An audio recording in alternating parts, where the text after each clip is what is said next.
선교의 불모지로 알려진 중동 지역에 복음의 열매가 나타나고 있습니다. 이슬람 선교의 새로운 기회가 될 거란 전망도 나오는데요. 자세한 내용 취재했습니다.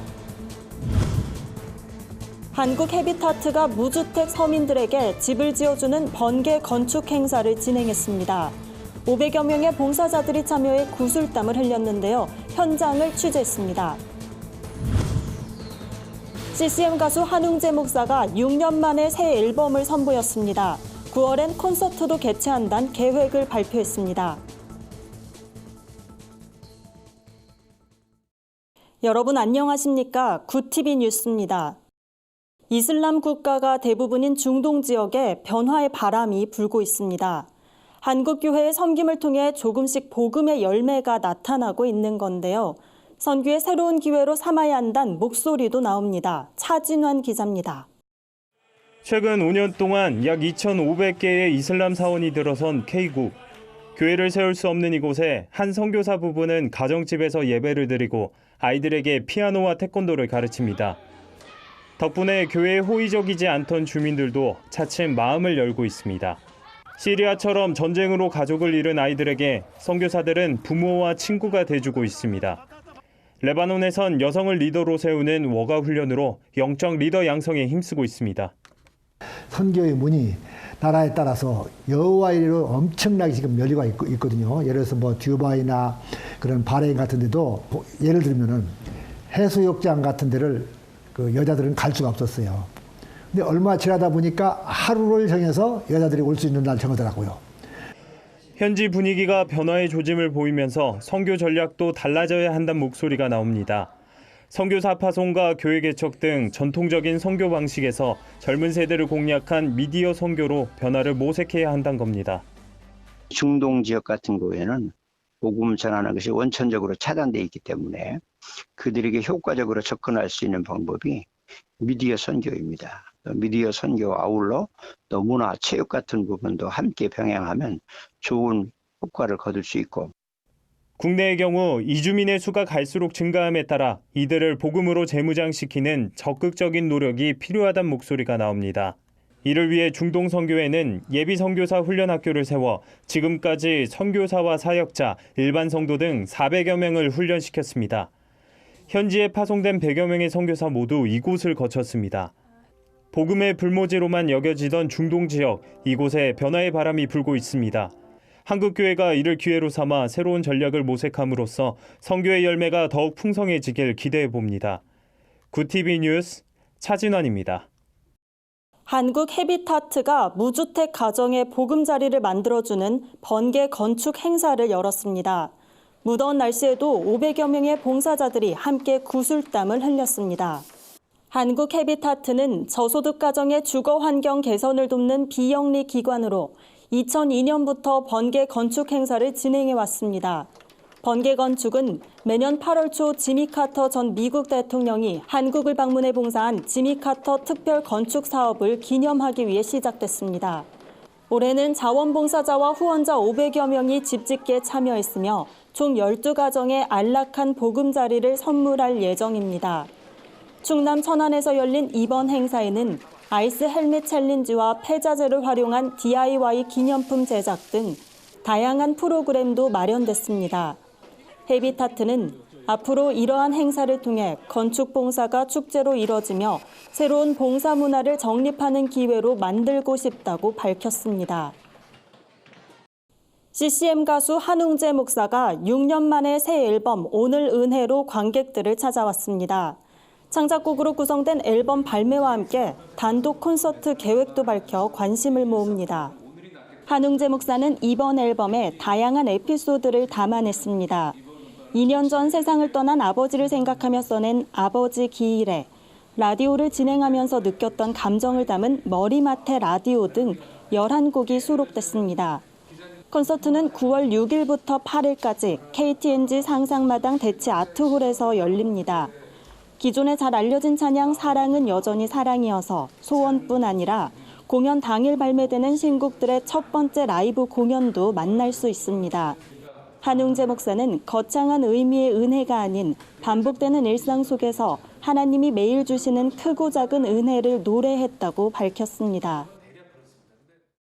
구티비가 발행하는 종합주간지 위클리 굿뉴스의 주요 소식을 김민정 기자가 소개해드립니다.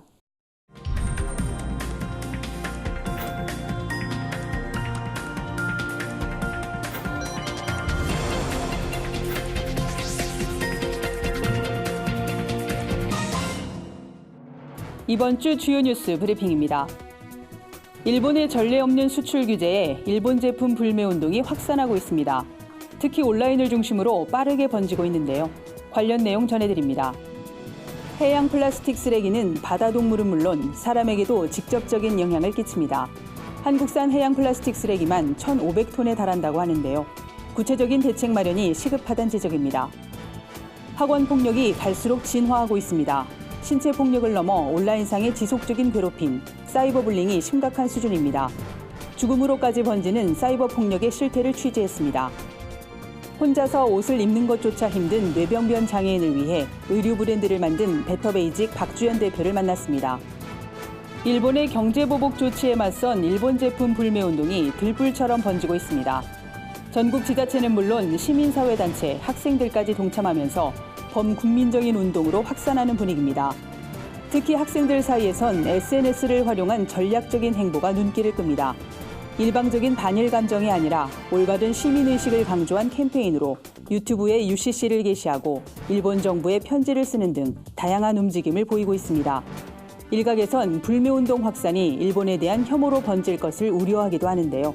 어떤 결과로 이어질지는 지켜봐야 할 것 같습니다. 바다로 유입되는 플라스틱 쓰레기는 해양 동물을 죽음에 이르게 하고 해산물이 섭취한 미세 플라스틱은 인간에게도 직접적인 영향을 끼칩니다. 한국에서 배출한 플라스틱 쓰레기로 인해 매년 바다새 5,000마리와 바다 포유류 500마리가 죽고 있는 실정입니다. 바다로 흘러들어가는 플라스틱 쓰레기는 대부분 부실관리 폐기물입니다. 불법 투기나 태풍 호우로 인해 바다로 유입될 가능성이 매우 높은 것으로 알려져 있습니다. 환경부는 2021년 미세 플라스틱 규제 방안 시행을 준비 중이라고 밝혔는데요. 제도적인 대안과 더불어 플라스틱 사용을 줄이는 국민 개개인의 인식과 노력도 시급하다는 지적입니다. 청소년들의 온라인 폭력이 갈수록 심화되고 있습니다. 온라인상에서 특정인을 집요하게 괴롭히는 이른바 사이버 불링은 전 세계적인 문제로 대두됐습니다.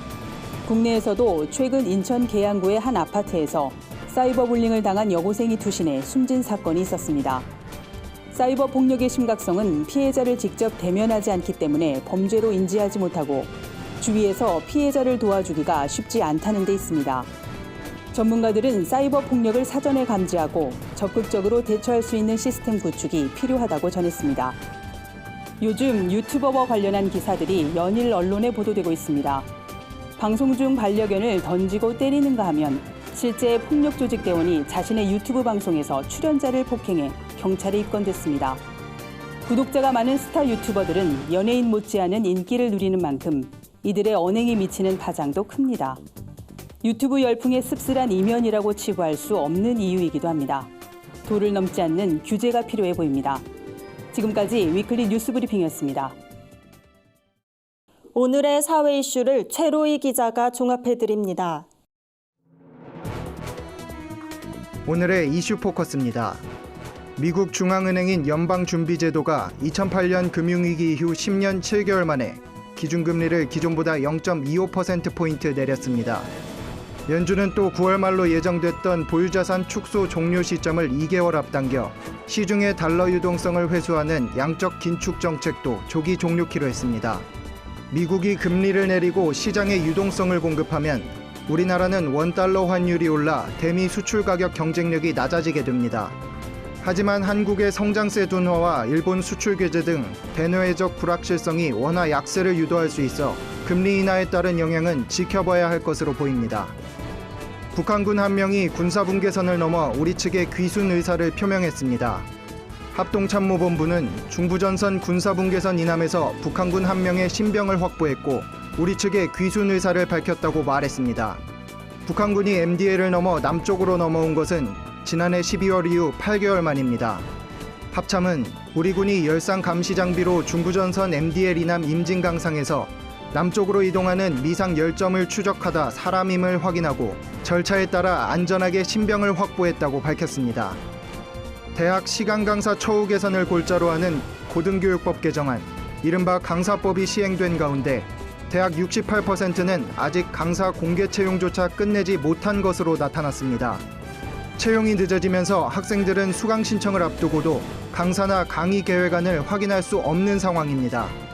교육부 관계자는 학교들이 강사법에 따라 강사 공채를 처음 하다 보니 절차가 다소 지연되는 것으로 보인다며 무엇보다 강사 고용 안정에 주안점을 두고 개학 전까지 공개 채용 모니터링과 학교 컨설팅을 계속할 방침이라고 밝혔습니다. 구티비 뉴스 최로입니다. 글로벌 선교 방송단과 함께하는 교계 소식 전해드립니다. 광복절을 앞두고 남북교회가 한반도 평화 통일을 위해 기도로 마음을 모았습니다.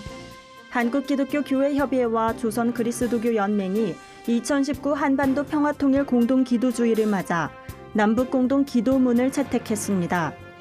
기도문에서 남북교계는 우리는 하나였으나 강제로 나뉘었다며 이 땅에 다시는 어떤 외세도 무너뜨릴 수 없는 평화체제를 우리 손으로 만들게 해달라고 간구했습니다. 이철훈 기관기자가 보내온 소식입니다. 경기도 성남의 금광교회가 단기 선교팀을 꾸려 전북 부안군의 격포중앙교회를 섬겼습니다. 이 지역은 유교 문화와 혈연 중심의 영향으로 전도가 쉽지 않은 곳이지만 금강교회는 단기 선교팀의 헌신적인 섬김과 복음의 열정에 지역 주민들이 마음을 많이 열어줬다고 전했습니다.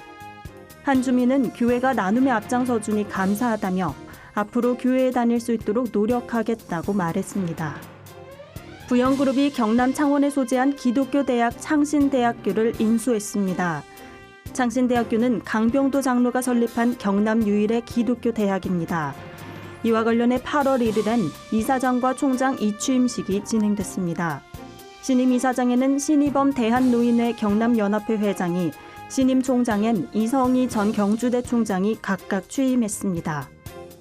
다문화 선교단체 나섬공동체가 오는 9월 5일부터 11월 21일까지 매주 목요일 제한 몽골학교 강당에서 뉴라이프 비전스쿨을 진행합니다. 뉴라이프 비전스쿨은 은퇴한 시니어들에게 선교적 사명을 제시하는 선교 훈련 프로그램입니다.